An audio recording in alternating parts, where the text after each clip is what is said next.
ay sabi nga ng teacher, nag-chat wala daw pasok. Ay sabi ng teacher na, anak at malakas ang ulan eh.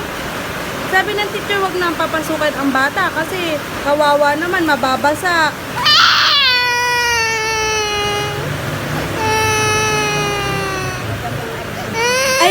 Ay ako na lang ang teacher mo, magsusulat na lang tayong dalawa.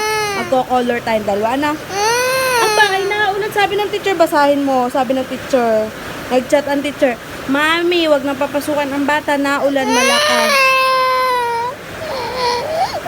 Ay, bukas ay papasok ulit. Bukas. Diba sayang, ay hatid ka sana ng mami. Ay, malakas ang ulan eh. Gusto mo ka pumasok? Gusto mo pumasok? Ha? Eh, wala na kayong pasok, anak. Pag naulan talaga, walang pasok ang bata.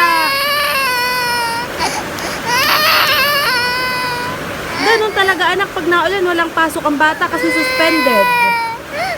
Tahan na, magra-ride na lang tayong dalawa, no?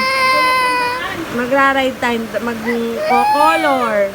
Sabi ng teacher, bukas na lang daw mag-color si Abisha. Ubad na tayo ng uniform.